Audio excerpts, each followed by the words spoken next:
Hello, and welcome to Let's Talk Midlife Crisis with your hosts, Ashley and Tracy. Pull up a chair for your seat at the table as we talk about, and today we have a special guest with us, Sairan. Hi, Sairan. Thank you for joining our show today. Thank you so much, Tracy, Ashley. Thank you for having me. Appreciate Yes, it. we're happy to have you here. Yes. Can you tell us and our listeners a little bit about yourself? So briefly, my name is Sairan Akrawi. I've been a professional engineer for over 30 years. Before 5, 6 years, I realized that I can do way more than being a technical person. And I had a passion and desire to leave an impact and making some change on women empowerment lives. So I decided to open a company, consultant, women, midlife women. I started with different niche in the beginning. Then I changed my niche last year to help and guide midlife women to find their hidden gem. If you are working full-time job, I respect your job. I'm not suggesting or asking you to leave your job. I'm just with you in this journey to bring your hidden gem, your core genius, your life passion, and share it with the universe and being part of the community, making changes around you. So that's basically what I do. That's amazing. I love that. Amazing. That's amazing. And I know that when we talked initially, we talked about your passion and how we're passionate as well about midlife and what happens specifically to women during midlife, but also about empowerment. Do you want to talk to us a little bit right now about empowerment and what you would suggest for those listening to help achieve that in their life? Yes, thank you, Tracy. So I always joke about the empowerment world with my husband when I said, I don't know why women talk about empowerment for women. We are powerful anyway. We don't need to empower Yes. and we're capable to do a lot. I feel like just making, fun with my husband. I said, the only thing you do maybe sometimes is watching the football, and that's all what you do, watching TV. But look at women, we do multitasking. We are a mom, we are sister, we are friend, we are co-worker. We do so many things as a women. We just are, I think what we do, one thing is we are very harsh on ourselves. Like we are capable to be diplomatic, being everything at work and the business. But when it's come to us, we still feel that we need more empowerment. We need more power. We don't realize we are already powerful. Mm-hmm. This is why when women come and they seek my guidance and coaching and mentoring, and they said, I'm in midlife, crisis. I'm 50. I said, don't say midlife crisis. It should say midlife crisis. You have to make those age as a price to you. Your wisdom in the 50 or your wisdom in the 40 is not the same wisdom when you're out of college. Right. We are young, we are bubbly, we hyper, we go party, and we are happy about our age. That's 20. It's not going to last forever. Mm-mm. So when you hit your 50, don't be sorry you are not 20 anymore. 20 was time for, discovery. Look at around you, what is really work for you. 30, 40, each those decade has its own secret and wisdom and magic. So when they come, they get scared when they say crisis. I said, don't use negative connotation. Mm-hmm. We are coaches here. We have to tweak the word in a way, make your statement have a little bit positive impact. And I said, so it's not a crisis, then it's what? I said, it's crisis. Do you feel more wisdom now? Yeah, kind of. My selection is more, it's better than when I'm more selective. I'm more like precise and concise in my decision. I said, then that's the price you gain when you hit your 50. Mm-hmm. Why it's crisis? Where does the crisis come from? I said, I'm a lady with numbers and like I go by, like engineer, we go by fact and numbers, like 1 + 1 gotta equal 2. I said, that's crisis statement. From where you got it? We tell ourselves crisis. Then we blame guys don't take us seriously. Well, we set ourselves for those bad statement and stories, then we blame others. Right. If we come across men and women as a strong women doesn't need more empowerment, then they see that power on us. Mm-hmm. But if we fall short and we speak short about ourselves, then we blame others. If we come prepared with fact, life is all about engineering. I mean, you think women in 50 sounds and speak the same way a woman in her 20. No. With all respect, my daughter just turned 20 and she's smart and has a strong personality. But I don't think she has the same wisdom I have. I raised her. Right. So I've seen 30 years more than her experience. So I think empowerment, it's not, it doesn't do much justice to women more than, we need to take ourselves, give ourselves the real value. And we have to, the same way we value others, we have to give that value to ourselves. I agree. I like that. And I think that once you discover that about yourself and you hold pride in that's reflected. And like you said, you'll be taken more seriously when you hold that pride. It is totally, Ashley. It's reflected because when you do it and you live it, you practice it, it's shown in your act, in your behavior, in your talk, in your body language. I always tell the younger engineer, they tell me, how comes you are very confident? You sit on the table and you speak up whenever you want, you prepare. Well, that's take time. I was not the same when I graduated from engineering. I was still shy. I was not raising my hands to speak up. I said, but that's your job. How comes we feel that we are not being taken seriously? I said, first of all, you enter the room, there is 90% of men, and I see you sitting on the chair beside the door. And I ask them why. Well, sitting beside the exit in case I need to use the bathroom. I said, which kind of excuse is this? You still can sit on the table and use the bathroom. Is there a rule that you cannot use the bathroom if you are on the table? No, but I feel maybe I should be on the background, on the shadow, so I'm not being noticed. Then I come to them and ask them the hard question. I said, okay, if you are not willing to be noticed and on the table, why are you expecting the guy to notice you? Right. You already decided to sit beside the exit because of the bathroom theory. There is no thing. I use the bathroom. I still sit on the table, right? Why did you have to be beside the exit so you can use the bathroom? Which books say that? Which manuals say that? Yeah. So, yeah, sometimes we, like you said, Ashley, is reflecting on our action. The story we tell ourselves. Like if I keep telling myself, I'm not capable, guess what? I am not capable. Right. Because I put it in existence. I keep telling myself that story, which is not right. Wow. Yeah. Yeah. Very powerful and very true, true life statements. And I think too, a lot of the younger people, why they're not sitting at the table is I don't think that they are as confident to ask questions, and things like that, more mature, individuals are. So. Yes. Right. Yes. And I always tell my client, the younger one who seek, mentorship in engineering, I said, I'm not asking you to be on the table so you can be wild and speak up and interrupt everyone and just speak for the heck of speaking. That's not the intention. That's not my goal. I'm asking you to be present. So they see your face, they see your body language, you're putting your hands on the table, you exist. You don't have to speak, you can just listen and learn.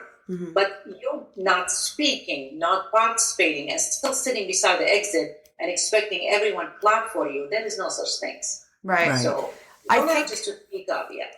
Yeah, I think too, I think this goes for any age or any situation. A lot of us have this fear of asking questions or giving answers that potentially could not be correct ones and being shameful about that. Like I hate to ask this question because I feel like I should already know the answer. Well, you're not going to know the answer unless you ask the question, and I think even as you approach midlife and you start to view the world differently and view your life differently and yourself and things like that, there's some shame there. Like I should feel better about myself now than I did in my 20s. What's wrong with me, True. Yeah. And like Jack Canfield said in his principal book, he has the whole chapter about asking. He put ask, like he repeatedly saying ask. And like you said, Ashley, if you don't ask, what you are losing. If you don't ask, you're going to lose because you don't know what is the other side going to say you. Like offering a job, you ask, am I able to apply? And you give me the job. Either he said yes or no. Is there anything in between? No. Yes or no. So you ask, either you're going to get this answer or this answer. But if you don't ask, you're just making stories and assumption, and we take it serious, personally, and we said like, oh, I didn't ask because such and such. Or if I ask that they think I am dumb, I don't know better. Right. And I always say this. I used to say that in my old job, actually, at L3, when I have younger engineer who's seeking my mentorship, they said, what we asked, it was wrong. We were embarrassed. It was, humiliating. I used to tell them, did anybody die? They said, no. Did anybody die? They said, no. And then life is good. Right. If nobody died. I mean, why you exaggerate the event that when you ask the question or you got the wrong answer? Did anybody got hurt? No. Anybody died? And they start laughing. They said, no, nobody died, nobody hurt. I said, then life is good. Yeah. Right. I mean, the question, you learn from it. Do you think I have the same ability like this when I was in my 20s? Hell no. Right? I mean, I was so shy. I was afraid even to open my mouth because I have my accent, or people will make fun of my accent. Let them make fun of it. Right. Guess what? I speak 3 languages. How many you do? Wow. Right. So That's you just amazing. have to have the confidence. You can't just say, oh, my accent, it's funny. They're going to make fun of it. Okay, if they do, ask the person who make fun of your accent, how many language you speak fluent? Right. Let's see if they speak more than you. Mm-hmm. Yeah, That's absolutely. a good one. That's a good one. And also, we had talked before about being reborn in midlife, and what that means. What does that mean to you? Did you feel that you were reborn, as we just were talking about your engineering career and how much you've evolved from, where you were in your 20s to now where you are in modern day, and you're a mentor?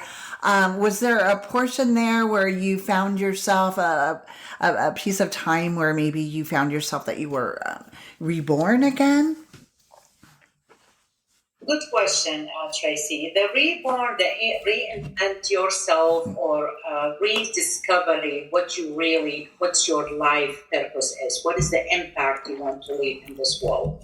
When you ladies do this podcast, I don't think you just want to be another number add to those million podcasts going on. You want your podcast to be unique. Mm-hmm. This is why you both collaborate. You have your style. Ashley has her style. Together, you bring in a unique perspective.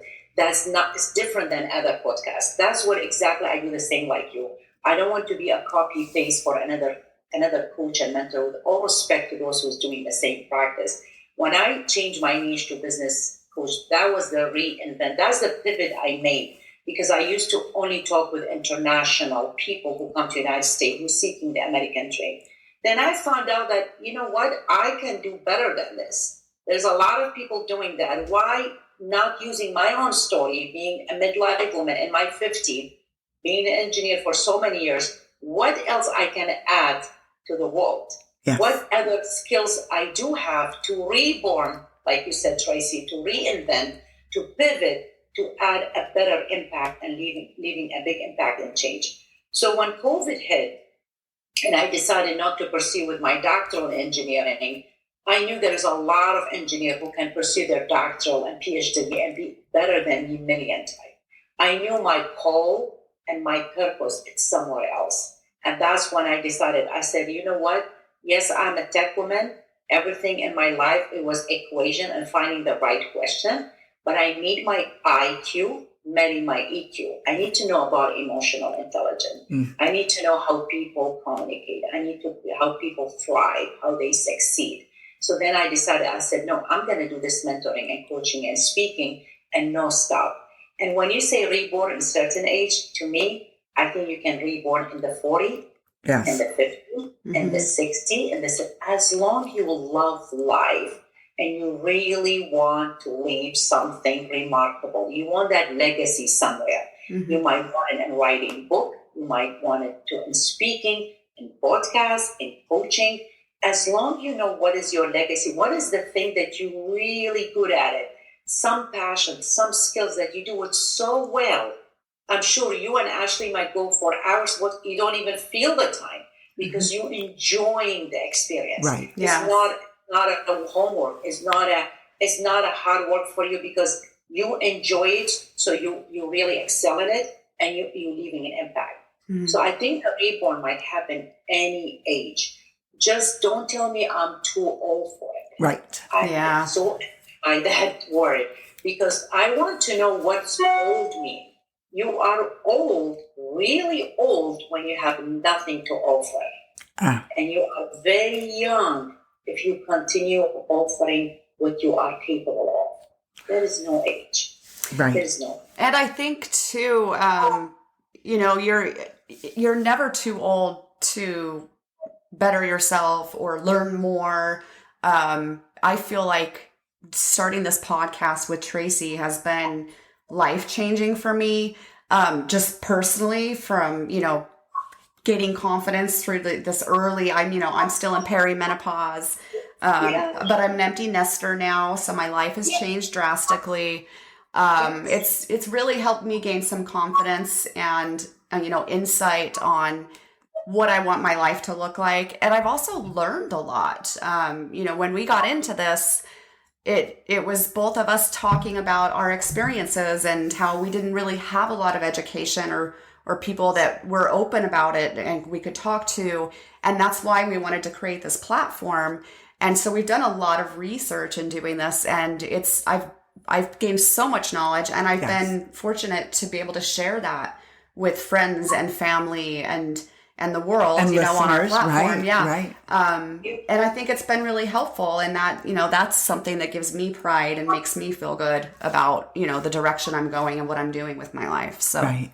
And so many women out there are being reborn for different reasons. Maybe they're making a career change. Maybe, it's an end of a marriage or a long-term relationship, or their children are moving out and they're becoming empty nesters.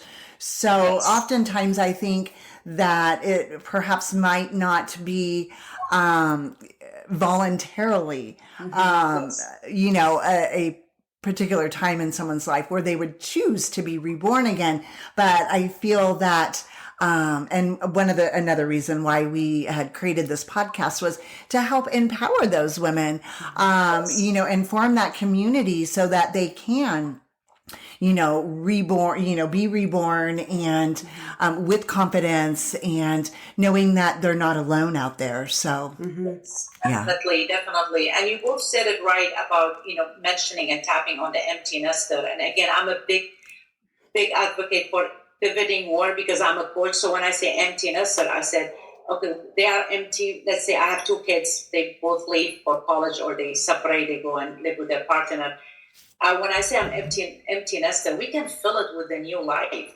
Yes. It's empty only because there was two kids in the house, like we have four now. When they leave me, I can't just be crying and whining and missing them. Right. They might be in Australia and Russia, and they cannot even visit me every Mother's Day, right? So if I'm me making myself miserable, I'm an empty nester, I miss my son and my daughter. Yeah, keep missing them. But don't make the whole world empty nester just because they left the house. Right. Fill it with other things. Make it a full nester now.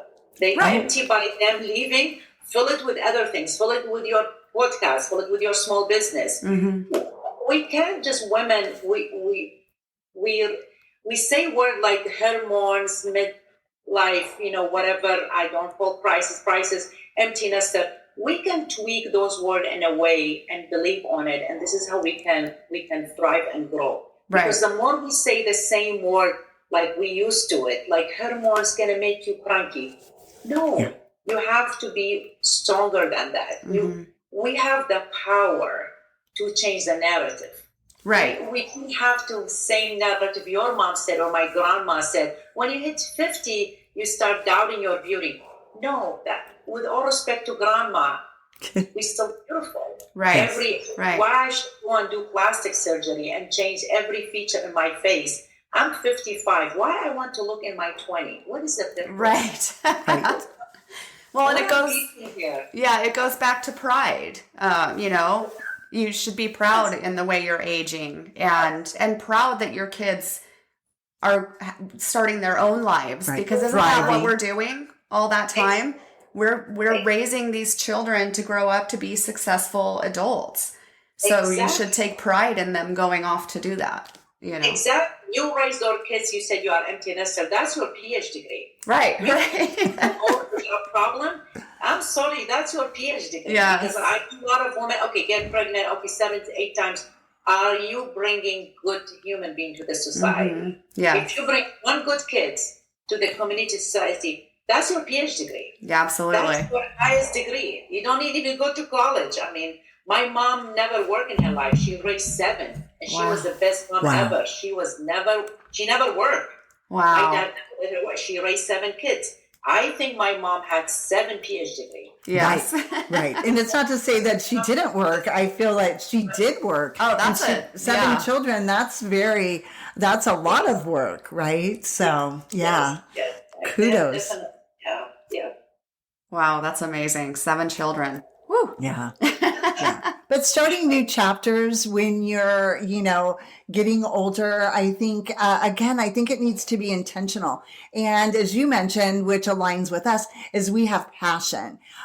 So we've always tried to share with our listeners, and I have with my children, as they're becoming young adults now, is just to find what your passion is.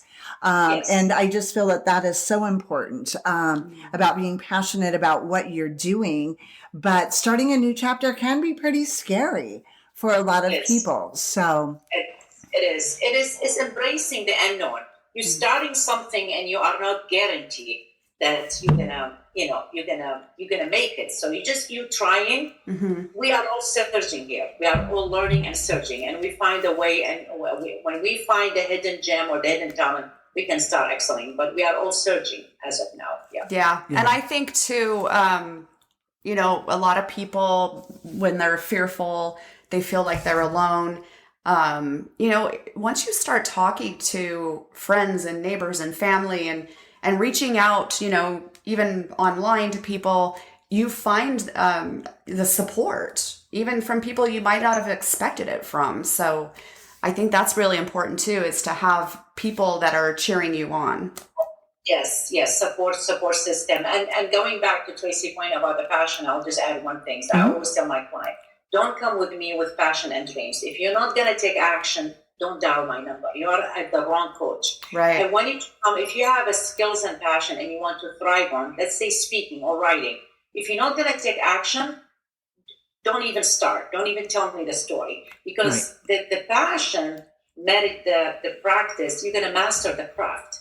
But if you don't take action, you're not going to master anything. And without mastery, you can't succeed.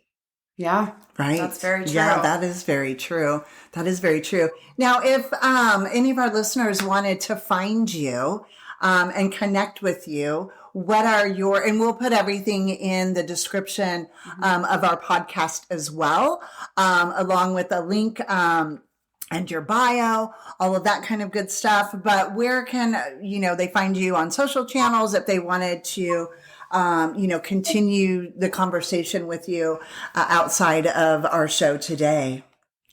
Well, your audience find you. So I'm anywhere around you and Ashley, right? Yeah, so right. Perfect. Tracy and Ashley are Sairan is around because I love to be around people with positive energy. So they can find me around you because I love to be around you all the time. So Perfect. I'm on LinkedIn, Sairan Akrawi, and my LinkedIn is primarily engineering, but my business and Instagram, one word, Sairan Akrawi. And they can mention your podcast and they can get a complimentary 1-hour session with me. Oh, that's great. Oh, that's great. Thank you. Okay. So 1-hour complimentary session. That's amazing. Find us on Let's Talk Midlife Crisis or any of our social channels, and we'll have descriptions and the links to this, to all of these things in the description of our podcast. And we just want to thank you very much, Sairan, for being with us today. It's been a pleasure. Of course, thank you. Thank you for having me. Thank you very much. And that just about wraps it up for today. Thank you for joining us on Let's Talk Midlife Crisis. Embrace the change. Join the conversation on our website at letstalkmidlifecrisis.com or our Facebook or Instagram and YouTube channels. We'd love to hear from you guys.